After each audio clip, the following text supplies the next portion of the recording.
Alors, je vais démarrer en fait cette case virtuelle sur la gestion des visites médicales et le Covid-19. Je tiens déjà tous à vous remercier d'être présents, puisque c'est vrai que c'est un sujet d'importance aujourd'hui. Il y a eu pas mal de changements dus à justement cette crise du Covid-19. Et il nous paraissait intéressant justement chez Alitia de vous tenir au courant, puisque vous êtes à la fois pour certains des clients d'Alitia, et donc vous nous côtoyez au quotidien, mais d'autres ne le sont pas. Mais dans tous les cas, vous avez tout à gérer, tous et tous, à gérer en fait des visites médicales. Donc il est important de voir justement comment les centres de médecine du travail se sont réorganisés dû à cette crise un peu exceptionnelle, à cette fameuse pandémie, comment généralement on leur a demandé de modifier leur mission et comment justement en fait aujourd'hui on a des nouveaux délais de gestion des visites médicales. Donc c'est vrai qu'on a eu plusieurs textes de loi. En ce moment les textes de loi sont assez riches, on va dire, et sont assez fréquents de la part du ministère. Il est parfois un peu difficile de suivre tout ce qui sort et puis de suivre les informations, surtout qu'après il y a des analyses juridiques faites assez rapidement. Donc c'est vrai que c'est assez intéressant de refaire un point ensemble sur ce sujet. Alors, qui je suis pour vous en parler? Certains me connaissent déjà, puisque c'est vrai que je suis l'une des plus anciennes chez Alitia, puisque j'en suis la fondatrice. Hein. C'est moi qui ai créé Alitia il y a 15 ans, puisque nous avons fêté en mars notre anniversaire des 15 ans. Alitia, c'est une société d'externalisation des ressources humaines. On a plusieurs activités, mais l'une de nos activités centrales, c'est justement la gestion externalisée des visites médicales. Et j'en suis donc la dirigeante au quotidien. C'est pour ça que très fréquemment, dans des relations commerciales qu'on peut avoir ensemble, vous pouvez m'avoir en ligne, mais c'est par contre pas moi qui au quotidien gère les visites médicales des uns et des autres, hein, puisque j'ai toute une équipe derrière moi qui est dédiée à ces visites médicales, à la fois pour la gestion de tout ce qui est visite, c'est un des points importants, mais on a aussi une équipe dédiée qui gère en fait toute la partie bordereau, puisque c'est un des autres points, et qui gère aussi la subrogation des paiements. Donc voilà, chez Alitia, on est assez nombreux à travailler au quotidien sur cette fameuse gestion des visites médicales. Et c'est pour ça qu'on côtoie au quotidien à peu près les 300 centres de médecine du travail qui aujourd'hui travaillent en fait sur ce sujet-là. Alors, de quoi allons-nous parler pendant ce webinaire justement sur la gestion des visites médicales? De deux textes en fait qui ont tout révolutionné et qui ont revisité justement en fait les visites médicales pour un temps donné, puisqu'on va voir que c'est jusqu'au 31 décembre 2020, puisqu'en fait on s'est donné une échéance importante. Donc il y a eu deux grands textes, un texte qui est une ordonnance en fait du 1er avril 2020. Vous voyez qu'on n'a pas tellement tardé, hein, puisque mi-mars on a été confiné, et dès le 1er avril 2020 en fait le gouvernement a sorti un texte avec une ordonnance qui redonnait en fait les nouvelles conditions d'exercice des missions de services de santé. Il appelait dans ce texte plusieurs fois en fait un décret qui devait venir. Vous voyez que ce décret n'a pas non plus tardé, hein, puisque ce décret est sorti le 8 avril, soit quelques jours après, pour expliquer justement les nouveaux délais de réalisation des visites et des examens pour les centres de médecine du travail, et derrière justement faire en sorte que ces centres puissent aider justement à traiter l'urgence sanitaire qu'on était en train de vivre, puisque eux aussi bien sûr sont impactés par l'organisation des changements liés au Covid-19. Alors, je ne vais pas à chaque fois reciter l'ordonnance et le décret, mais vous verrez que dans mon support, je vous ai mis en fait à chaque fois si c'est l'ordonnance ou c'est le décret qu'il a cité, et je vous ai mis à chaque fois quel est l'article ou de l'ordonnance ou l'article du décret qui cite, ce qui permettra aussi, si vous avez des relations avec les centres, de pouvoir échanger sur ces deux textes-là. C'est vrai qu'ils ne sont pas toujours des plus simples à lire quand on les lit directement, donc comme ça vous aurez toutes les informations, mais ils seront triés par visite et par changement en fait, pour que vous ayez un meilleur suivi et une meilleure organisation derrière des éléments. Alors, quelles ont été les principales modifications qui ont eu lieu en fait ces dernières semaines? Puisqu'on peut parler de semaines, puisque finalement entre le début avril et mi-avril, on est même pas à 3 semaines.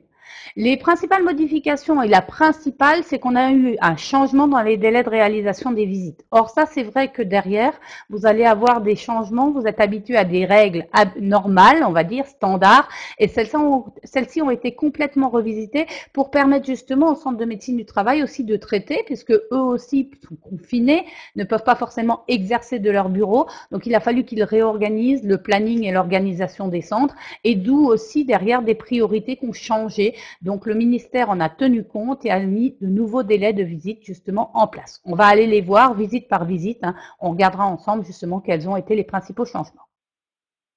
Pareil, on sait que les centres de médecine du travail n'ont pas que les visites en général dans leur mission. Vous savez qu'ils ont aussi de l'accompagnement des entreprises dans tout le vaste sujet de la santé au travail. Et justement, derrière, normalement, ils ont des missions de venir dans vos entreprises pour vous accompagner, pour assurer cette santé au travail, pour aller faire les fiches entreprises, pour vous aider à faire votre document unique, pour aller justement vérifier que les conditions de santé au travail sont réalisées dans vos entreprises. Or, tout ça, en fait, a été un peu mis en sommeil, on va dire, pour justement permettre au centre de se concentrer sur des nouvelles missions qui leur ont été données pendant la période de confinement. Nous allons voir aussi surtout beaucoup pour la reprise, puisque les textes aussi sont en train de préparer une reprise des activités dans les différentes entreprises et sont en train de voir justement comment les centres de médecine du travail vont pouvoir accompagner les entreprises dans cette partie-là. Autre partie aussi, une extension des missions et des prérogatives du médecin du travail. En fait, on leur a redonné des nouvelles prérogatives en lien avec justement la pandémie, notamment sur les arrêts de travail. Et on va aller voir justement quels sont leurs nouveaux rôles pendant cette période en fait de confinement, mais aussi pendant la période de reprise, puisqu'ils vont aussi avoir un rôle important dans la réalisation des tests. Et ensuite, derrière, on ira voir justement quels sont les risques juridiques, puisqu'en fait, pour les employeurs, avec cette crise du Covid, on a aussi eu des risques juridiques importants qui existaient déjà, hein, mais qui se sont encore rajoutés dû au fait que derrière, l'employeur est responsable de la sécurité de ses salariés et que quand il va y avoir une reprise d'activité, il devra s'assurer que derrière, il ne court pas de risque. Et on verra dans quelle mesure il doit le faire et comment il peut le faire pour se sécuriser au maximum. Voilà un peu les principales modifications qui ont été citées dans ces deux textes, mais aussi dans d'autres documents qui sont sortis du ministère qu'on recitera plus tard. Donc derrière, voilà un peu la trame, on va dire, de notre intervention et derrière de ce qu'on va voir ensemble pendant cette heure en fait d'intervention et de classe virtuelle. C'est un peu le plan justement de ce que je me propose de vous montrer. Alors, pour commencer justement, commençons par le vaste sujet justement du report de certaines visites. Alors, je précise que tout ce qu'on va dire sur le report des visites n'est pas forcément systématique parce que derrière, il y a toujours l'avis du médecin du travail qui doit être demandé. Donc, en fait, les visites que normalement vous devriez avoir à faire, vous devez normalement les demander quand même et c'est au médecin du travail d'aller valider si oui ou non il les reporte. Alors, c'est là-dessus que c'est particulier parce que les centres ne sont pas toujours partis sur cette idée-là, mais quand même, normalement, justement, il faut aller demander la visite et c'est le médecin du travail, alors par le biais bien entendu éventuellement de son infirmière ou de la personne qui traite justement l'organisation des visites, qui va aller vous dire si oui ou non cette visite est reportée, donc si les différentes règles qu'on va voir ensemble ont été mises en place. Mais il n'empêche que derrière, le médecin du travail peut toujours, pour X raisons, décider justement qu'il l'a fait quand même dans les délais normaux, parce qu'il peut justement avoir des informations dont vous ne disposez pas, qui sont dans le dossier du collaborateur, et donc il va pouvoir se dire que cette visite est quand même impérative. Donc à chaque fois, il faut quand même aller demander la visite, et la visite, il risque de vous être dit qu'elle, suite justement aux nouvelles règles, elle est reportée, et la report ne pourra avoir lieu que jusqu'au 31 décembre 2020. Donc l'échéance de ces reports, et d'ailleurs des textes qu'on va voir ensemble, hein, sur tous ces reports de visite, elle est fixée au 31 décembre 2020, donc à la fin de l'année 2020. Mais il y a toujours cet avis en fait du médecin du travail qui doit absolument être demandé parce que lui doit se positionner. De la même façon, à chaque fois qu'il y a un report, les textes disent bien que le centre de médecine du travail doit vous informer, vous, en tant qu'employeur, hein, que ce report a eu lieu, mais que si le centre de médecine du travail a éventuellement les coordonnées du travailleur, il doit aussi l'informer, ou sinon, c'est à vous, en tant qu'employeur, d'aller informer le salarié que ce report a lieu. Donc, en fait, c'est là-dessus qu'il va y avoir aussi une communication à mettre en place, et c'est ça qui est extrêmement important, pour que le salarié soit au courant que ce report a été réalisé, qu'il est légal, que c'est pas fait comme ça juste parce que les médecins du travail ont souhaité le faire, qu'il y a une vraie règle légale, et donc derrière que justement on est dans la légalité. Donc ça c'est un point important hein, parce que le travailleur doit être informé, soit par le biais du service de santé au travail s'il a les coordonnées, sinon c'est par le biais de l'employeur qu'il doit être informé. Bien entendu, les visites qui sont concernées, en fait, on a aussi fixé des visites. Bien, c'est les visites qui ont lieu qui devaient avoir lieu et qui ont eu lieu à partir du 12 mars 2020 et qui auront lieu jusqu'au 31 août 2020. Donc les visites qui sont par exemple prévues au 1er septembre 2020, aujourd'hui elles ne sont pas concernées. Je dis aujourd'hui parce qu'on pourrait toujours avoir, si malheureusement on est toujours dans la pandémie, on pourrait toujours avoir un report. Mais à date, les textes parlent des visites qui ont lieu entre le 12 mars et le 31 août 2020. Donc toutes ces visites qui étaient prévues à ces échéances-là, par exemple les visites périodiques, derrière elles pourront être reportées et elles devront être traitées avant le 31/12/2020. Il est précisé dans l'ordonnance que derrière le report de la visite ne fait pas obstacle ni à une embauche, ni à une reprise du travail. Donc derrière le fait que, je sais que certains d'entre vous, dans leurs textes et dans les règles, étaient même plus royalistes que la loi en général, mais par exemple lors d'une reprise, ne voulaient pas que la personne reprenne le travail tant qu'il n'avait pas eu sa visite de reprise. Là, on ne va pas pouvoir suivre malheureusement nécessairement cette règle-là pour tous les collaborateurs, parce qu'il est clairement écrit dans les textes que le report de la visite ne fait pas obstacle ni à l'embauche, ni à la reprise du travail. Donc on peut faire reprendre la personne avant qu'elle ait fait sa visite de reprise et après, derrière, réaliser la visite dans les nouveaux temps légaux qui ont été définis par les règles de report. Alors, je réinsiste quand même sur l'importance de cet avis du médecin. Il est fondamental. Donc, en fait, si le médecin estime, et lui, il est souverain, si lui estime indispensable de respecter l'échéance avant, l'échéance du texte de loi général du droit du travail, si derrière les médecins estiment qu'il faut, c'est lui qui va faire autorité. Parce que lui, il dispose peut-être d'éléments derrière que vous n'avez pas dans l'état de santé, lié à l'état de santé du salarié, mais aussi lié éventuellement à des risques qui sont liés à son poste de travail. Donc celui qui est décisionnaire pour savoir si on fait la visite dans les temps légaux du texte normal du droit du travail ou dans les nouveaux textes, et donc si on reporte derrière cette visite, c'est le médecin et c'est lui qui est décisionnaire. Vous ne pouvez pas, vous, en tant qu'employeur, aller à l'encontre de sa décision. C'est lui qui fixera justement s'il y a la visite dans les temps qui étaient impartis par la loi ou s'il y a la visite avec un report justement de cette visite par rapport au texte de l'ordonnance et du décret. Donc, il faut toujours aller demander cette visite. Si par exemple, vous aviez une visite de reprise à faire, on va demander la visite de reprise et le médecin décide si elle a lieu dans les temps légaux habituels derrière ou si derrière, on a un report tel que on va le voir dans les nouvelles règles qui sont fixées. Donc, je réinsiste, je demande systématiquement la visite, j'attends le retour du médecin. Par contre, s'il y a retour du médecin qui dit la personne n'aura sa visite dans un report donné et qu'on doit attendre le 31 décembre 2020, enfin la faire dans le délai des 31 décembre 2020, vous n'avez pas le choix. On ne peut pas aller à l'encontre derrière de la décision du médecin. On peut bien sûr essayer d'argumenter avec lui. Alors souvent, c'est pas le médecin qu'on a quand il y a fixation de visite. Vous avez la personne qui gère les visites. On peut éventuellement lui donner des arguments. Par exemple, si vous êtes une entreprise qui derrière avait participé justement à l'effort national en lien avec la pandémie, on peut éventuellement argumenter. Je sais que certains d'entre vous chez Air Liquide, on sait qu'Air Liquide est très présente aujourd'hui sur la gestion de la pandémie. Et donc forcément derrière, on peut argumenter que en tant que salarié d'Air Liquide, derrière il y a un besoin d'aller réaliser cette visite, mais c'est le médecin qui décidera si oui ou non cette visite elle a lieu dans les temps légaux ou si elle est reportée conformément au nouveau texte.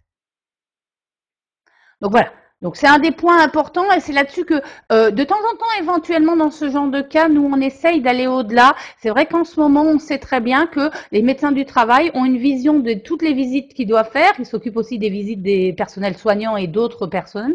Ils ne sont pas tous présents malheureusement puisque derrière il y en a derrière qui sont aujourd'hui malades ou il y a eu des problèmes de planification dans les centres. Ils ne peuvent pas tous exercer en télémédecine parce qu'on sait que la télémédecine s'est mise en place. Donc derrière, en fait, en fonction du planning et en fonction du nombre de rendez-vous qu'ils ont, eh ben, c'est les médecins qui vont définir en fait quelles sont les priorités.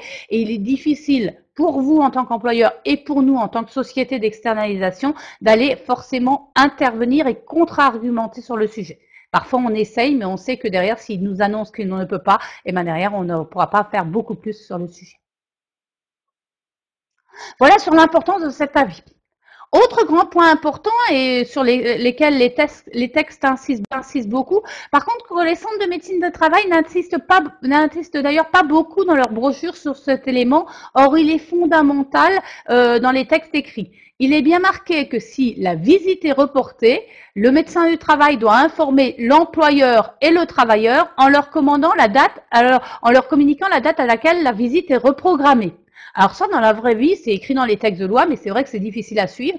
Dans beaucoup de cas, les médecins ne savent pas forcément quand est-ce qu'elle va être reprogrammée, mais ils peuvent déjà nous donner éventuellement une échéance. Donc nous dire si cette visite, elle aura lieu en mai, en juin, en septembre. Donc c'est là-dessus que derrière, c'est intéressant d'avoir un peu l'échéance à laquelle ça aura lieu. Et donc, il est aussi marqué dans les textes que si le médecin du travail n'a pas les coordonnées du travailleur, ce qui est souvent le cas, puisque souvent il passe par vous, employeur, pour organiser la visite, donc il n'a pas forcément ni le mail, ni le numéro de téléphone du travailleur, et bien c'est à l'employeur de communiquer justement, d'être le relais finalement de la médecine du travail pour communiquer les informations, pour notamment communiquer qu'il y a eu report de cette visite et que c'est légal. Donc vous ne pourrez pas, si vous avez derrière un prud'homme, éventuellement avec un salarié qui dit qu'il n'avait pas eu sa visite dans les temps, vous ne pourrez pas aller arguer que que le salarié n'a pas eu sa visite dans les temps parce qu'elle avait été reportée si vous n'avez pas communiqué auprès de ce salarié. Donc il faut informer le salarié absolument que le report a eu lieu et que la visite était bel et bien programmée à ces dates-là, mais que dû justement au Covid-19, il y a report, que ce report a été visé par le médecin du travail. C'est un point fondamental et c'est là-dessus que les documents vont devoir être revisités. Ils sont à date revisités justement chez Alitia pour aller dans ce sens-là. Alors bien entendu, petit cas particulier, on en reparlera aussi quand on parlera de la visite de pré-reprise. Dans le cas d'une visite de pré-reprise, vous savez comme moi que c'est le collaborateur qui est en contact direct avec l'employeur, excusez-moi, avec le centre de médecine du travail. Donc pour une visite de pré-reprise, c'est l'individu qui fixe lui-même avec le centre en fait sa visite de pré-reprise. Vous et nous d'ailleurs, en tant que société d'externalisation, n'intervenons pas à ce moment-là.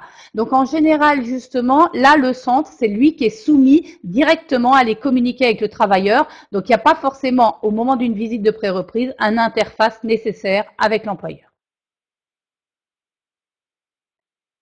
Est-ce que par rapport à ces éléments-là, vous avez des questions par rapport à cet avis important du médecin qui va devoir déterminer si oui ou non il y a report pour chacune des visites, et ensuite par rapport à l'information justement du collaborateur, est-ce que vous voyez comment ça va s'organiser, comment ça va se mettre en place? Donc il faut quand même qu'on demande les visites. Le point important, c'est là-dessus. J'ai certaines personnes qui m'ont dit, donc on n'a pas besoin de demander les visites périodiques, on n'a pas besoin de demander les visites de reprise.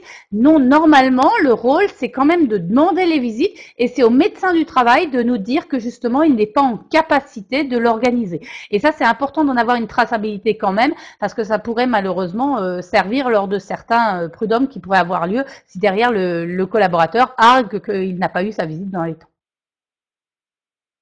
Alors forcément, c'est en train de se mettre en place, on va être très clair aussi. Tout le monde a été un peu surpris par la crise du Covid-19. Au départ, les centres avaient carrément fermé et n'assuraient quasiment plus de visites. Donc en fait, c'est pour ça que vous avez peut-être senti un espèce de flou de tous les côtés, parce que nous, on essayait de contacter les centres, ils étaient fermés, les individus ne répondaient pas. Là, ils sont réorganisés, ils attendaient aussi les textes de loi. Là, maintenant, les textes de loi sont sortis, ils ont communiqué, les différents centres ont en ce moment envoyé énormément d'informations. On a été un peu d'ailleurs noyés sous les informations des centres, nous qui sommes en lien avec les 300. Et puis derrière, en fait, tout le monde est en train de se repositionner. Les médecins sont en train de se repositionner, de construire un peu les nouvelles règles de quand est-ce que je reporte et quand est-ce que je reporte pas. Et nous et vous, en tant qu'employeur, on va aussi mettre cette semaine pour se repositionner et remettre tout en organisation. Mais maintenant, il est important de savoir ces règles-là pour justement tout organiser pour la période suivante et notamment aussi si on a un déconfinement le 11 mai pour pouvoir organiser le tout dans de bonnes conditions. Alors j'ai fait un peu exprès de temporiser pour voir s'il y avait des questions, mais semble-t-il il n'y en a pas. Donc je propose de commencer à aller voir nos visites les unes après les autres et de voir lesquelles sont reportées et lesquelles ne sont pas reportées. Alors, première visite qu'on a, c'est la visite d'information et de prévention initiale qu'on appelle la VIP. pas la VIP, hein, mais la VIP, donc qui est en résumé finalement la visite d'embauche pour les salariés en fait qui sont en suivi individuel général, donc nos fameux SIG. Hein. Donc en fait cette visite-là, elle est reportable. On doit bien sûr informer le salarié. Quand j'ai mis avec information avec le petit astérix, c'est justement l'astérix pour dire qu'il faut informer le collaborateur qu'il y a eu report. Hein. J'insiste vraiment sur ce point-là. C'est un des points fondamentaux de nos nouveaux textes. Autre point derrière, il y a une date, les dates qui sont prévues pour ces visites-là, c'est toutes les visites qui seraient prévues donc, pour toutes les embauches que vous auriez du 12 mars au 31 août 2020. Donc ça, c'est les visites qui seront concernées par ces nouvelles règles de report. Je vous ai remis quand même que normalement là-dessus, ça peut être le médecin du travail, le collaborateur médecin, l'infirmier de santé au travail ou un interne qui s'occupe justement de cette visite d'information et de prévention initiale. Donc, c'est pas toujours nécessairement le médecin du travail. Ça n'a pas changé dans les textes. Hein, c'est les règles générales de la VIP. Ces visites-là, elles peuvent être donc reportées derrière et pas forcément en nombre de mois. Elles peuvent être reportées jusqu'au 31/12/2020. C'est-à-dire que s'il y avait un salarié qui devait faire cette VIP entre le 12 mars et le 31 août, le médecin du travail peut lui refixer une date jusqu'au 31 décembre 2020. Les seuls salariés qui ne seront pas considérés qui n'auront pas le droit d'être reportés dans le cas d'une VIP, c'est les travailleurs handicapés, les moins de 18 ans, les travailleurs de nuit, les titulaires d'une pension d'invalidité, les femmes enceintes, allaitantes ou venant d'accoucher et les travailleurs exposés au rayonnement électromagnétique. Ceux-là, ils sont salariés à suivi renforcé. On reverra ensuite comment ça va être géré justement, mais ceux-là, vous n'avez pas le droit de reporter leur visite d'embauche. Par contre, pour tous les autres, il peut y avoir report, mais il faut informer le salarié. Alors après, il n'y a pas des milliers d'embauches en cette période-là non plus. Il faut être très clair, c'est une des petites particularités aussi, bon, sauf dans des entreprises qui ont des besoins qui sont rajoutés dus à la pandémie, malheureusement. Arrivons-en justement à la visite, à ce qu'on appelle d'ailleurs pas une VIP, hein, on appelle ça un examen médical d'aptitude à l'embauche. C'est donc les visites d'embauche pour nos salariés en suivi individuel renforcé, donc pour les salariés qui sont CIR. Donc derrière, celle-là par contre, elle n'est absolument pas reportable. Il faut vraiment que le médecin rencontre justement ces salariés-là. Et donc cela, on fera la visite d'embauche et le médecin justement devra donner un avis d'aptitude. Donc, il doit s'assurer, bon, pour rappel quand même dans ces visites, que le salarié est apte à occuper le poste, qu'il n'est pas atteint d'une affection comportant un danger pour les autres. Donc, ça veut dire que justement, il faut quand même s'assurer aussi qu'il n'a pas le Covid-19, hein, notamment, soit dit en passant, et puis qu'il n'a pas d'autres maladies qui peuvent être dangereuses. Il faut informer le salarié sur le risque d'exposition et le suivi nécessaire et sensibiliser le salarié sur les moyens de prévention. Donc, on peut reporter les visites d'embauche pour ceux qui sont en SIG, mais on ne peut pas les reporter pour ceux qui sont en CIR.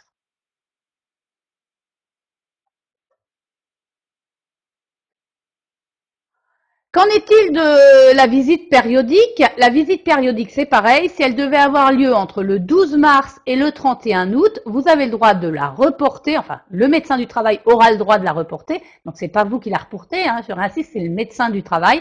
Et il pourra y avoir report, toujours avec information du salarié, bien entendu, en lui disant que cette visite est reportée justement due au Covid-19 et qu'elle va être reportée avant le 31/12/2020 derrière, mais elle peut être reportée et cette visite pour info, elle doit être faite par un médecin du travail, un collaborateur médecin ou un infirmier de santé au travail ou interne.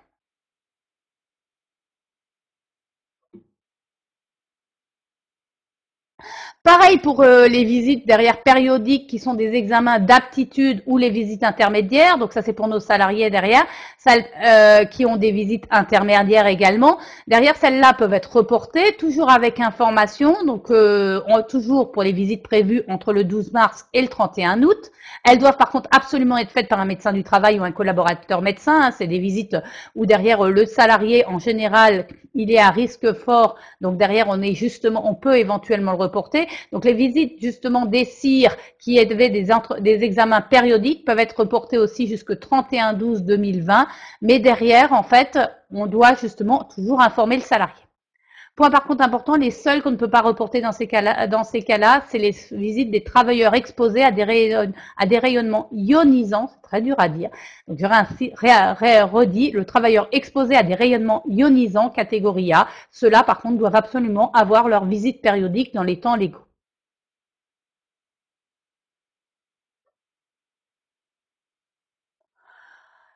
Qu'en est-il de mes visites de pré-reprise? Une visite de pré-reprise, elle peut être reportée, on en parlait tout à l'heure. Par contre, elle ne se gère pas avec l'employeur, elle ne se gère pas par le biais justement de l'employeur. Une visite de pré-reprise, c'est le collaborateur qui prend contact avec le centre de médecine du travail et qui fixe directement le rendez-vous.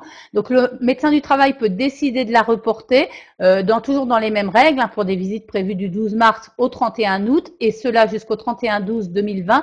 Par contre, petite particularité, c'est pas vous qui allez être informé. Là, comme le centre a directement la personne, c'est au centre d'informer justement le travailleur que derrière cette visite est repensée et de lui en expliquer les raisons. Une petite particularité de la visite de pré-reprise.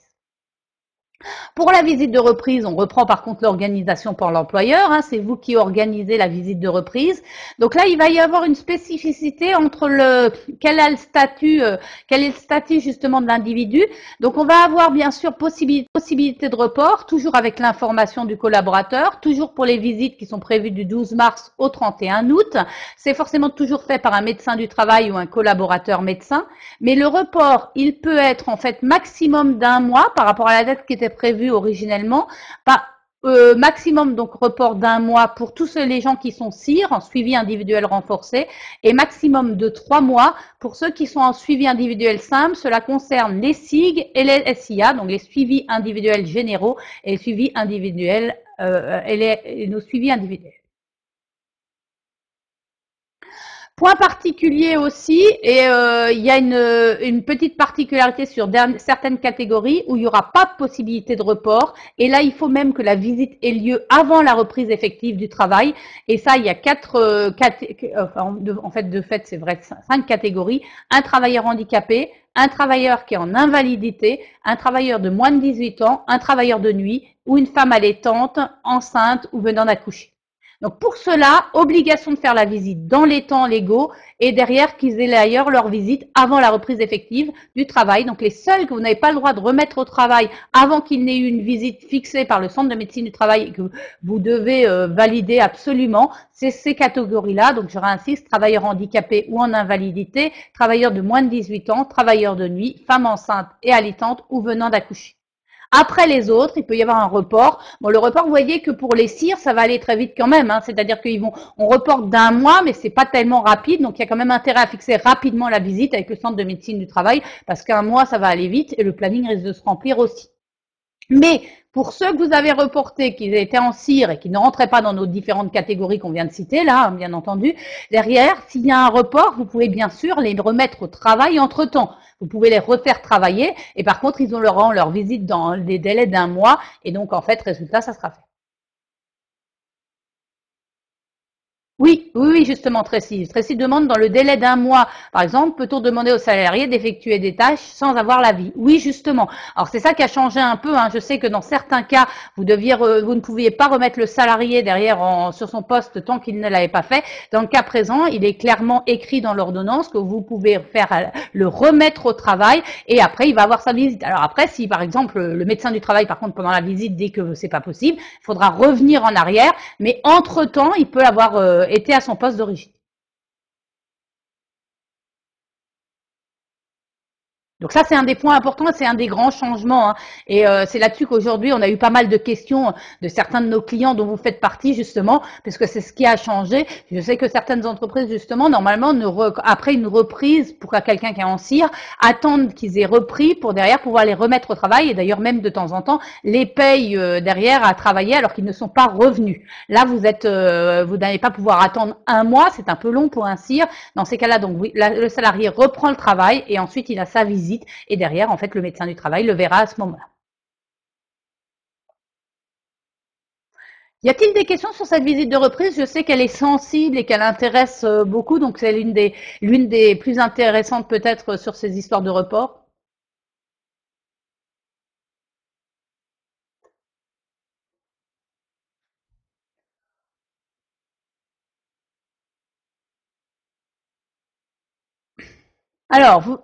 Brigitte nous dit qu'elle a un salarié en arrêt pour ALD depuis le 20 mars. Il doit demander une visite pré-reprise. Euh, si c'est un arrêt de longue durée, oui, normalement. Alors, ça dépend vraiment de comment il avait été arrêté, hein. La visite de pré-reprise, elle est soumise à des règles derrière très particulières. Donc, il faudra qu'on voit les raisons de son arrêt. Si par exemple il avait été arrêté par un médecin du travail, derrière, en fait, il faut qu'il revoie le médecin du travail avec une reprise. Donc, il faut qu'il voie une visite de pré-reprise. Donc, s'il respecte les règles, oui, de la visite de pré-reprise, il est soumis derrière à aller faire cette pré-reprise, à aller l'organiser. Mais c'est lui qui doit la demander, hein. C'est pas vous en tant qu'employeur qui devez demander la visite de pré-reprise. De toute façon, normalement, s'il a été par exemple arrêté par le médecin du travail lui avait dit qu'il devait faire cette visite de pré-reprise. Donc il faut déjà étudier directement derrière si c'est soumis à la visite de pré-reprise. Ça n'a pas changé, hein. Les règles de la visite de pré-reprise n'ont pas changé. Donc il y a des règles derrière. Tous les gens qui ont été arrêtés pour plus de 30 jours ne sont pas forcément en visite de pré-reprise. Heureusement, parce que sinon ça nous compliquerait la vie. Oui, Brigitte, il demande directement au centre. Donc, par contre, c'est vous qui devez lui fournir en général les coordonnées du centre, hein, parce que derrière, en fait, justement, lui ne sait pas nécessairement, il ne sait peut-être plus qui est son centre de médecine du travail. Donc, vous pouvez lui fournir les coordonnées du centre de médecine du travail. C'est ce que nous on fait, par exemple, si on a un jour un de vos salariés qui appelle. Oui, sur une visite de pré-reprise, d'ailleurs, beaucoup de centres aujourd'hui en France refusent que nous, par exemple, en tant que société d'externalisation, on demande les visites de pré-reprise, nous disant que c'est aux salariés de le demander. Bon, d'autres sont moins regardants sur ce sujet-là, mais on a beaucoup de cas où les centres de plus en plus refusent. Ils veulent que ce soit le salarié qui fixe le rendez-vous. Oui, il faut reconnaître que ça simplifie parce que il est compliqué normalement de contacter un salarié qui est en arrêt, hein. On n'a normalement pas forcément le droit et on n'a pas ses coordonnées derrière pour pouvoir le contacter.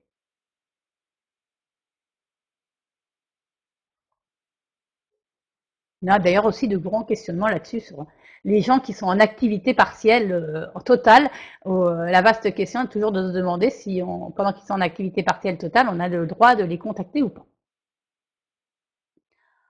Est-ce qu'il vous reste des questions sur la gestion des visites ou est-ce que vous avez bien identifié ces différents reports? Donc, vous voyez que quand même, si pour synthétiser derrière, au final, la plupart des visites sont reportées. Celles qui seront prioritaires, c'est ceux des CIR en visite d'embauche et celles des CIR, en fait, derrière, en termes de reprise, il y a quand même un report qui a été fait d'un mois, mais un mois, ça va vite. Et derrière, en fait, les reprises ont été un peu mis en avant quand même. Mais derrière, en fait, les autres sont reportés et on pourra avoir un report jusqu'au 31/12/2020. Alors, ce qui nous inquiète un peu, soyons clairs en tant que professionnels, c'est que déjà dans certains centres et dans certaines régions, pour ne pas les citer, notamment d'ailleurs le nord de la France, pas mal la Bretagne et pas mal Lyon aussi, mais il y a aussi un peu des problèmes sur Marseille. Derrière, en fait, aujourd'hui, on a déjà des délais de visite extrêmement longs parce qu'ils ont déjà des plannings extrêmement chargés et où on a déjà du mal d'obtenir des rendez-vous avec les médecins du travail. Donc là, avec encore tous ces reports et tous ces changements, on ne sait pas comment les plannings vont pouvoir être gérés et on sait que ça va encore créer des goulots d'étranglement et que ça risque de mettre en danger encore la gestion des visites médicales. Donc on sait qu'on va devoir encore plus aller faire des relances, s'assurer que les centres font les visites dans les temps, comme on le fait au quotidien, mais avec en plus un phénomène qui sera amplifié malheureusement dû au Covid-19. Alors pour information, il y a des centres qui ont fait des beaux travaux de tableaux synthétiques par rapport à ce que je vous ai expliqué. Bien sûr, vous aurez mon support avec tous les éléments et vous pourrez aller revoir ce que je vous ai dit. Mais certains centres ont fait des supports. Je vous les montre. J'ai choisi ceux qui me paraissaient les plus intéressants et je me propose de vous les envoyer justement pour que vous puissiez les avoir aussi sur vos bureaux et pouvoir informer. Celui-là est pas trop mal. Je trouve qu'il est très synthétique et très simple derrière. Donc, je trouve que c'est pas mal de le conserver. En peut-être plus explicatif, mais plutôt bien fait aussi, on a celui-là qui a été fait, qui donne éventuellement des informations également derrière. Et vous voyez qu'il y a un petit tableau que je trouve aussi pas trop mal fait avec quand est-ce qu'on a les reports, etc. Donc je trouve qu'ils sont très synthétiques et plutôt bien faits derrière. Et le dernier que je trouvais peut-être un peu moins intéressant, mais peut-être en une seule page aussi. Voilà un autre moyen de présentation derrière de ces tableaux-là. Voilà, donc je me propose que, en plus de notre support, de vous envoyer, on a fait un peu le tri dans tout ce qui a été envoyé. On a eu des envois de tous les centres. Là-dessus, il faut reconnaître que les centres ont plutôt bien communiqué sur le sujet et n'arrêtent pas d'ailleurs de le faire. Certains centres vont même jusqu'à appeler. Hein. En ce moment, on est beaucoup appelés et je pense que certains d'entre vous ont été aussi appelés pour justement faire le point avec l'entreprise, pour savoir où on en était dans l'organisation, si l'entreprise avait des salariés en activité partielle, comment ça s'organisait, savoir aussi comment les salariés derrière, quand est-ce qu'on prévoyait une reprise derrière. Donc les centres sont en ce moment assez présents, font même des campagnes de téléphone et de prévention par téléphone. Donc c'est vrai qu'on sent qu'il y a quand même aussi cette action-là qui est menée et qui doit leur prendre énormément de temps de ce côté-là. Y a-t-il des autres questions par rapport aux visites? Donc, justement, par rapport à toutes ces visites médicales, derrière, en fait, on a fait le tour. Je laisse juste peut-être 2 secondes, voir si vous avez des questions. Je m'excuse, mais je vous demande juste 2 secondes. J'ai une petite urgence. Je reviens dans 2 secondes.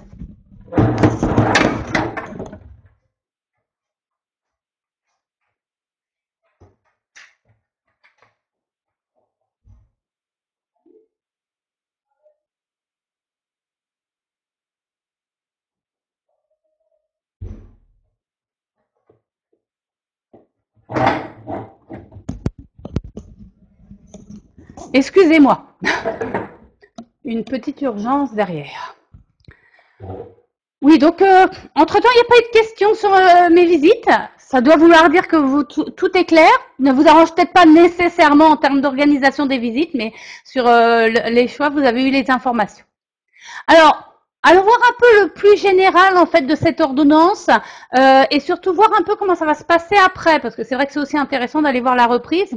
Les centres de médecine du travail, il a été clairement dit dans l'ordonnance aussi qu'ils ont un nouveau rôle et des nouveaux rôles en lien avec la prévention et le suivi en fait justement de cette pandémie.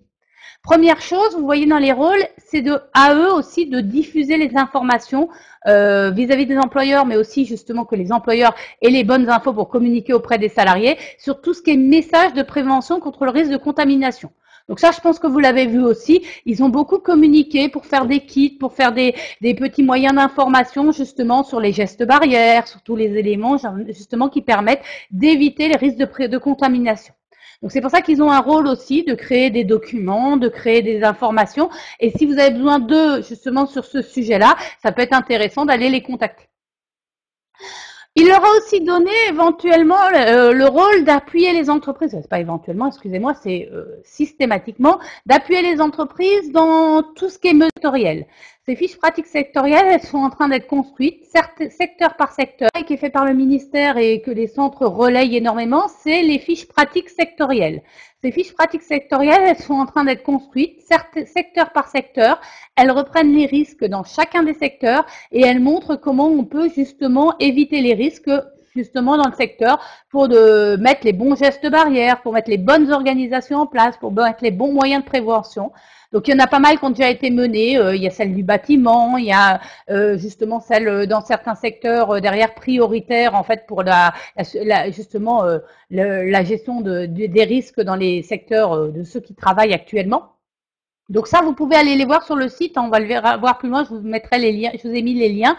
Vous pouvez aller trouver ces fiches pratiques. Elles sont plutôt bien faites, plutôt documentées et elles permettent d'avoir les bonnes informations dans les moments pour organiser les mesures de prévention, surtout si vous avez une activité qui va reprendre incessamment sous peu.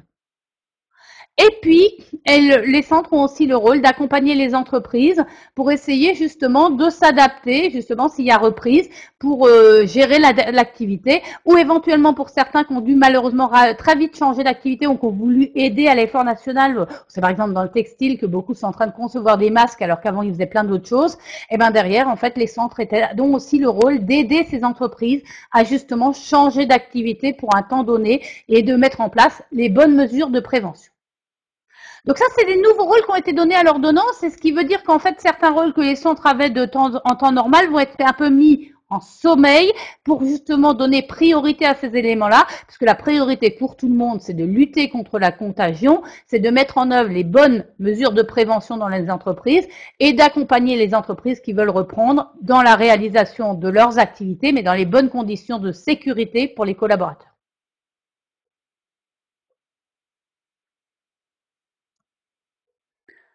Alors pareil, on a fait une extension des prérogatives du médecin du travail. Vous le savez, normalement, un médecin du travail n'a pas le droit de prescrire un arrêt de travail. Or là, dans cette période, exceptionnellement, ils ont le droit soit de renouveler, soit carrément de prescrire un arrêt de travail à quelqu'un s'il y a une suspicion ou une infection derrière au Covid-19, ou s'ils estiment qu'il y a des mesures de prévention à prendre. Donc c'est un petit élément en plus qu'on leur a donné. Avant, ils n'avaient pas cette possibilité-là. Ils n'avaient pas le droit de prescrire un arrêt de travail ou même de le renouveler. Il fallait que l'individu retourne chez son médecin traitant.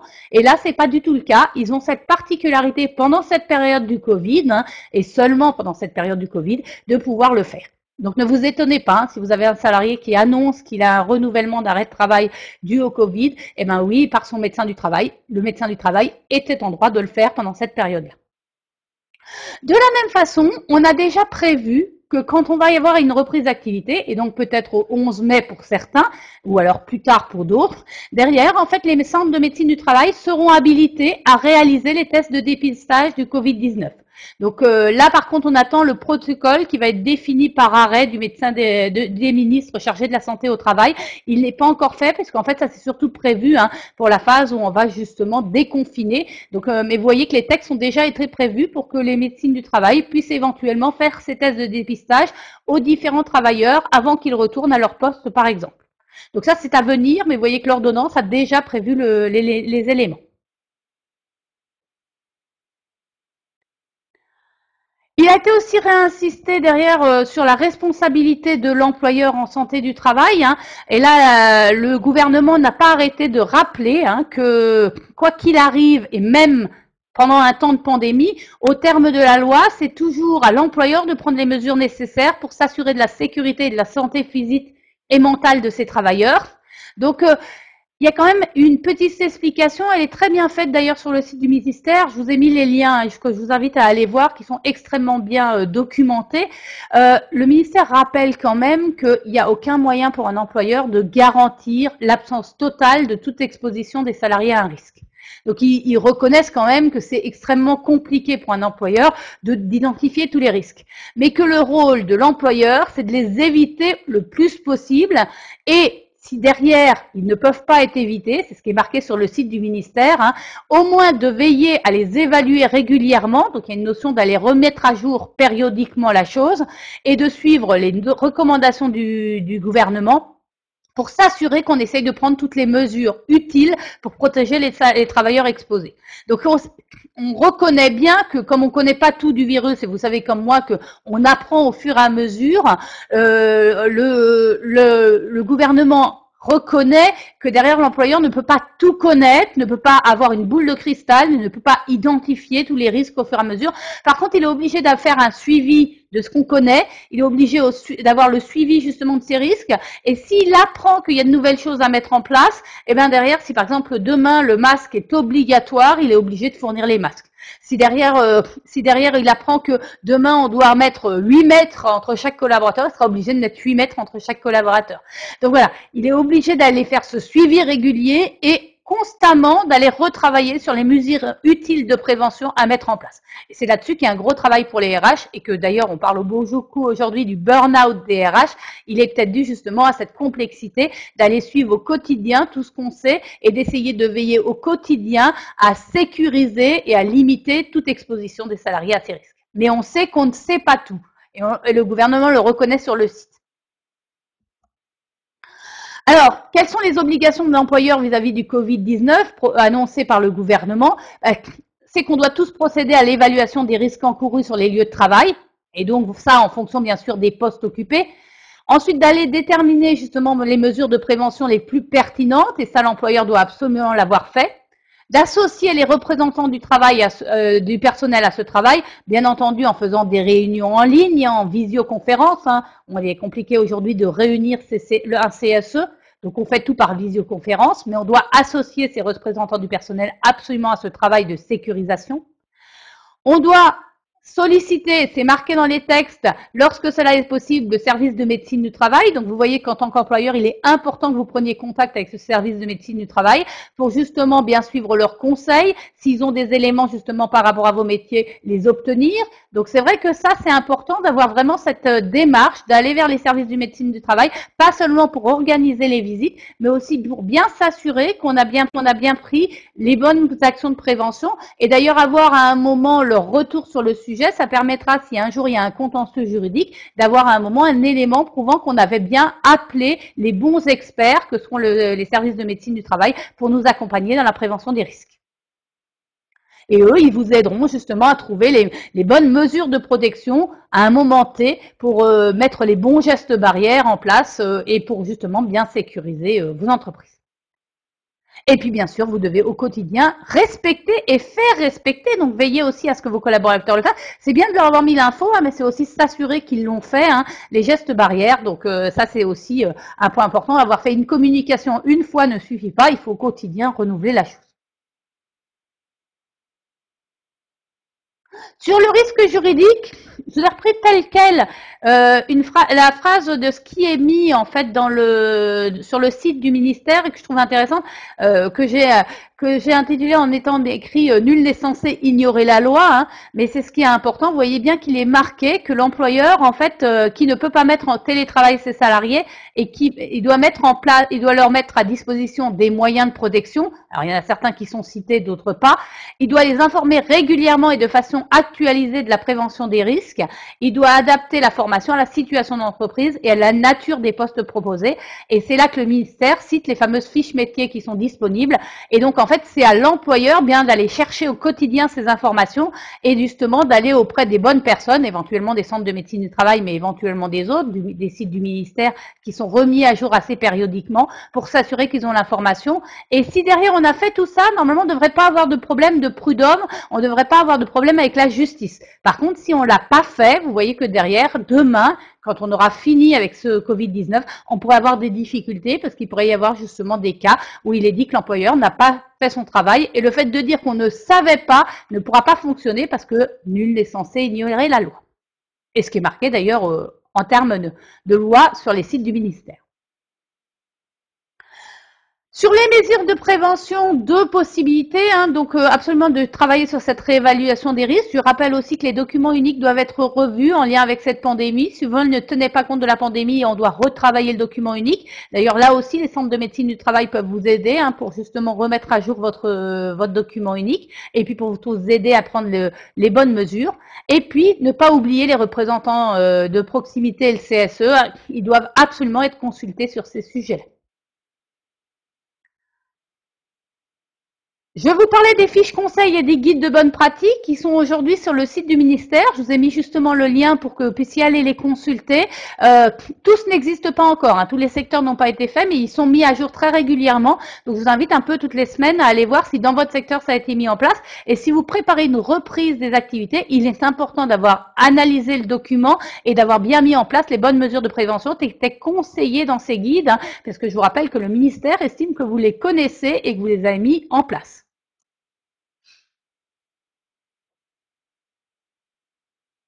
Voilà, j'en arrive à la fin de ce que j'avais prévu de vous expliquer et qui sont justement l'analyse de l'ordonnance et du décret dont on a parlé.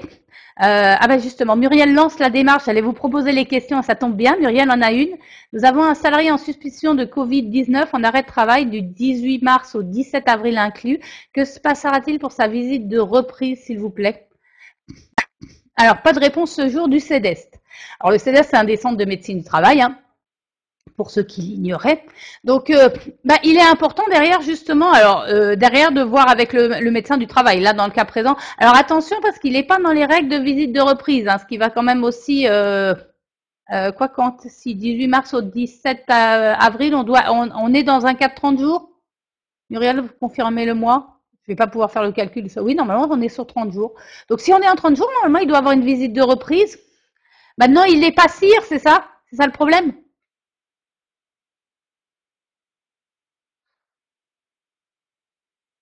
Ah, s'il est sire, normalement, normalement, s'il est sire, il doit avoir sa visite de reprise dans le délai d'un mois hein, derrière. Donc, en fait, on est dans les règles normales. Après, derrière, dans le cas présent, si je pense que si vous actez derrière auprès du médecin du travail que ce salarié avait un cas de Covid, derrière, peut-être que le médecin du travail acceptera de le voir dans un délai plus rapide. Il n'est pas dans les catégories qu'on avait citées qui ont pas, ou pour lesquelles on n'aura pas de report. Il n'est ni travailleur handicapé, ni, bon, moins de 18 ans, je présume que non. Alors c'est là-dedans, hein. Je vous ai donné les règles qui ont été refixées. Après, comme je réinsiste, le médecin du travail peut toujours bien identifier le sujet. C'est vrai que si vous avez des salariés qui sont en suspicion ou qui étaient malades, parce je pense qu'entre le 18 mars et le 17 avril, maintenant, on a peut-être plus d'informations s'il était en suspicion, s'il a vraiment eu le Covid. Je pense qu'il est essentiel, et c'est là-dessus que pour ceux qui travaillent avec nous, il est essentiel qu'on ait l'information que vous avez, donc on ait le maximum de données pour pouvoir justement arguer auprès du centre de médecine du travail, qui nous paraît important derrière justement que ce salarié il soit testé et que derrière on puisse avoir une solution pour à lui proposer. Et donc ça, on va aller le demander au centre de médecine du travail. Donc précisez toujours justement la situation au centre de médecine du travail pour que l'assistante ou l'infirmière que vous avez en ligne, elle puisse aller demander et demander, si vous avez des cas un peu comme celui-ci, n'hésitez pas à aller demander justement au centre que le médecin du travail dise que vous voulez que ce soit le médecin du travail qui dise qu'il y a report pour ce salarié-là. Comme c'est lui qui est souverain, il faut utiliser en fait ce principe que c'est lui qui décide. Et derrière, après, si maintenant le médecin décide qu'il fait le report dans un mois, normalement, dans ces cas-là, vous remettez le salarié en reprise du travail. Après, entre guillemets, soit dit en passant, si vraiment il est encore malade, il va voir son médecin traitant et il va être arrêté aussi. On va prolonger en fait son arrêt de travail, hein, pour information quand même, hein. En ce moment, les médecins du travail, les médecins traitants, les médecins généralistes, en fait, ne se posent pas trop de questions sur le sujet. Ils préfèrent arrêter pour éviter tout risque de contagion maximum. Alors, Muriel a lancé une première question. Est-ce qu'il y en a d'autres?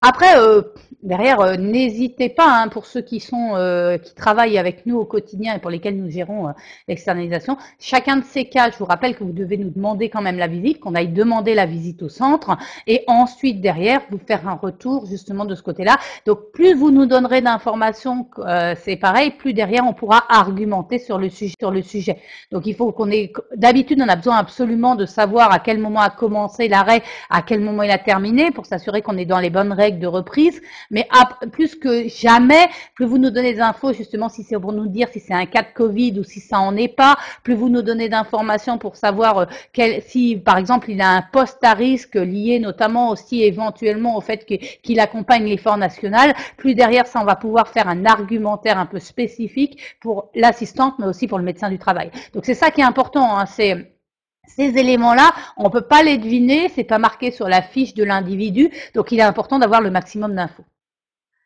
Marie-Cécile nous demande, dans les cas de visites qui ne peuvent pas être reportées, pouvons-nous faire des visites en téléconsultation? Alors ça, c'est pareil, c'est le centre de médecine du travail, hein. Vous savez que la majorité des visites, elles se font en téléconsultation aujourd'hui, hein. Donc en fait, mais ça, c'est de nouveau pareil, hein. C'est pas vous qui décidez si la visite est en téléconsultation ou pas, c'est le centre de médecine du travail qui déjà peut ou ne peut, certains centres ont mis de la téléconsultation en place, d'autres ne l'ont pas fait, tout le monde ne l'a pas aujourd'hui. Certains avaient déjà bien démarré la chose avant le Covid et justement étaient prêts, d'autres malheureusement n'étaient pas prêts du tout et l'ont mis un peu en mode urgent et ça marche pas toujours super bien, il faut reconnaître, et d'autres ont pas décidé de le mettre en place, donc il n'y a pas toujours de la téléconsultation. Et puis après, dans le principe, derrière, c'est le médecin du travail qui décide si oui ou non il a besoin de faire une téléconsultation ou s'il a besoin derrière de voir la personne dans, bien sûr, le respect des règles de sécurité et des mesures barrières qui vont être définies par la médecine du travail. Eux, en général, savent justement qu'est-ce qu'il faut faire pour sécuriser la chose. Alors après, si le salarié veut absolument une téléconsultation, c'est pareil, Marie-Cécile, on peut toujours aller demander de façon explicite au médecin du travail de faire cette visite en téléconsultation, mais on ne pourra pas leur imposer. Je réinsiste, hein, le médecin du travail, il est souverain là-dessus. Vous le savez comme moi, c'est déjà la difficulté qu'on a au quotidien pour gérer les centres de médecine du travail. C'est assez difficile de leur imposer quelque chose. Je vous rappelle quand même toujours, et c'est un des points à conserver, hein, que les centres de médecine du travail sont des associations dans lesquelles vous êtes adhérents et pour lesquelles en fait c'est vous qui normalement en AG décidez des différents sujets et donc en fait après quand ça a été décidé c'est finalement le collège des employeurs qui a décidé de toutes ces règles là et ils répondent à leurs propres règles et c'est eux qui les fixent. Donc nous par exemple en tant que société d'externalisation il est difficile d'agir là-dessus, hein. Un centre qui a décidé d'une règle et ben il l'observe et nous on doit l'appliquer. Le seul moyen éventuellement d'agir sur un centre de médecine du travail c'est de temps en temps d'aller voter, comme vous en êtes adhérent, et d'aller justement faire votre retour. Bon, le problème, c'est que souvent, noyé dans la masse de tous les employeurs, et ben derrière, on n'a pas forcément la main et la possibilité de faire bouger les règles.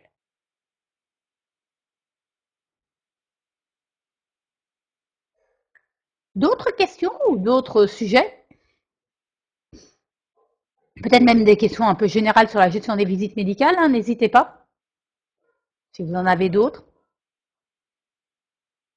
C'est un sujet qu'on aborde rarement, malheureusement, dans les webinars. Si vous regardez en ce moment, la plupart des webinars sont plus sur le FNE formation et les sujets de la formation que sur la santé au travail ou sur l'activité partielle et le côté paye, on va dire.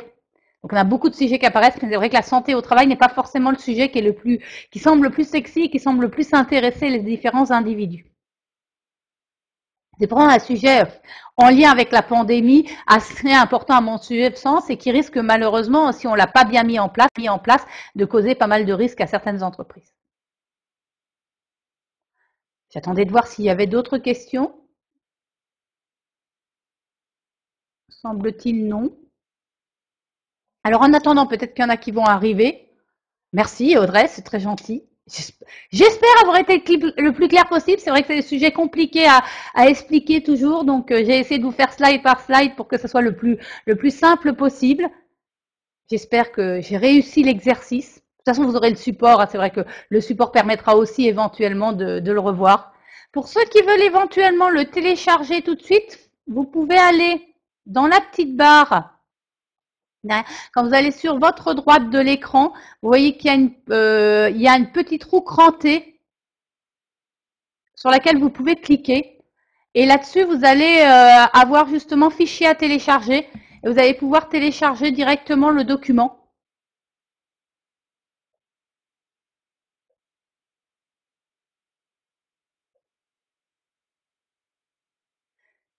Et vous pourrez télécharger aussi les différents documents. Après, pour ceux qui ne veulent pas se fatiguer avec ça, je réinsiste, hein, tout va vous être envoyé. Myriam, notre responsable commercial qui s'est occupé des inscriptions, va vous envoyer et le PowerPoint et les 3 petits documents et les petits schémas qui derrière les petits éléments. Ah, c'est qu'en fait, il doit y avoir un blocage dans l'impression. Ah, bon, bah alors c'est qu'en fait, j'ai du mal à le télécharger dans l'impression. Bon, bah alors on vous les envoie de toute façon. Merci Jessica et Tracy pour votre essai. C'est que quand j'ai dû enregistrer, j'ai du mal à cliquer sur la partie télécharger. Bon ben je réinsiste, hein, pour ceux qui sont parmi nos clients, n'hésitez pas à poser des questions aux différentes personnes qui gèrent pour vous les visites médicales. Derrière, on est à votre disposition, on traitera les différents cas. Pour les autres, n'hésitez pas au pire aussi, hein, on saura y répondre également. Si vous avez des questions et des cas particuliers, on saura les traiter. Et ce qui est aussi particulier, je réinsiste, c'est pas les visites médicales, c'est pas un sujet où on peut dire que tous les centres font pareil. On est vraiment sur un vrai sujet où ça dépend des réactions et du centre et des médecins du travail. Donc à chaque fois, on essaye justement de pouvoir œuvrer avec chacun des centres. On les connaît bien. C'est justement la particularité, notre particularité en centre de société d'externalisation. On travaille avec eux au quotidien. On sait comment ils fonctionnent. On sait quelles sont leurs pratiques.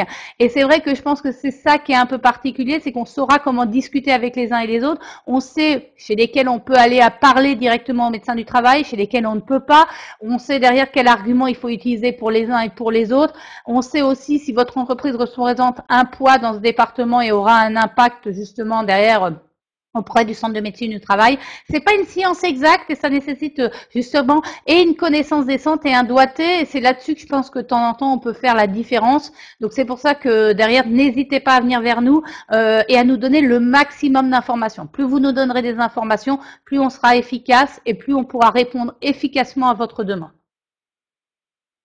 Oui, n'hésitez pas à faire le relais, hein, comme le dit Brigitte, auprès de vos managers et auprès de vos RH, hein, qui n'ont pas pu tous assister. Je réinsiste aussi que j'ai enregistré justement la classe virtuelle. Donc, si certains d'entre eux veulent la voir en replay, n'hésitez pas, vous pourrez la voir. Elle va être sur le site internet d'ici 48 heures. On espère 24 heures, mais ça dépend un peu du temps d'enregistrement. Mais elle pourra être visible sur le site internet d'Alitia. Bon, ben merci à toutes, puisque je crois pas qu'on avait de public masculin. Donc, merci à toutes pour cet échange et pour votre écoute. Et puis, j'espère à très bientôt, soit par téléphone chez Alitia ou soit pour une prochaine conférence. J'ose espérer que la prochaine fois, ça sera dans un contexte un peu plus facile que le Covid-19. En tout cas, Alitia est à votre disposition pour toutes les questions des visites médicales. N'hésitez pas. Bonne fin de journée à tous.